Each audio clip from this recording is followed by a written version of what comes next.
Hello and welcome to the 46th episode of our weekly Unity tip roundup, where we take a look at the tweets that were posted or mentioned on or around each Tuesday under the Unity tips hashtag. We have already warned you, a moment of not paying attention and it's already December. While it's still dark and cold outside, we are slowly withdrawing and trying not to get caught up in the pre-Christmas shopping rush. We may have already pointed it out again and again in recent weeks, but guess what? We are always good at giving tips, but not particularly good at following our own tips. This means we should really start looking for nice gifts for our loved ones. Whether it's a little something homemade or something big, time is running out. We hope you already got everything. So we directly head into the Unity tips. In this episode we gathered 5 of the tweets that were posted, shared or retweeted around November 29, 2022. This week we start with Thomas, who is with us for the first time. Thomas is a Unity certified programmer and instructor. He is also a commentator for fighting games and a community organizer, a real multi-talent. Nice to have you here. If you like to use custom terrain brushes in Unity, this tip is for you. In his tweet, Thomas has embedded a little video that shows you exactly how to do that. Create a small graphic in the painting tool of your choice, import the texture into Unity, adjust a few small things. Boom, terrain. A nice start, Thomas. What would these videos be without Peter from Sunny Valley Studios? This week Peter's tip is about colliders. You can use collider.attached rigidbody to access the rigidbody connected to the collider. Also, if you want to make your hierarchy a little bit easier to read, you can add colliders as child objects to rigidbodies.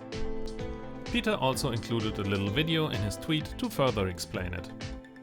Mirza is also back. This week he shows us how to customize the look of Unity's interface. To do this, go to Edit, then Preferences, then Colors. Why you should do this? Sometimes large colored areas can be better indicators than small icons. The most common example, you can tint the editor when you switch to play mode. Check out the video in his tweet to see more. How nice it would be to get a natural game environment relatively easy by putting a few trees and stones on an area. If you embed them normally in the scene, you have to laboriously rotate each object individually to make it look more natural. How to make it easier? Pixel Shenanigan brought just the right tip this week. If you select multiple objects and then enter R0360 for the Y rotation in the transform, the selected objects will be rotated by random angles between 0 and 360 degrees. This will give your environment a more natural look. For the 8th time, Matthew, also known as the F key. Matthew is a product manager at Unity, and in his tip he shows one of the newer features in Unity, screen space lens flares. To use it in Unity 2023.1.A20 and later, just enable it in the global settings and then add the volume override. We are also looking forward to your results. If you found a cool use for this effect, we would love to see it. And like every week, we add our Unity tip as number 6. Relatively short because we don't have time, you know, Christmas presents. Sometimes you want to only ever allow one copy of a component on your GameObject. And it turns out that this is easy with the attribute disallow multiple components. That's it, that's the whole tip. Short but definitely useful.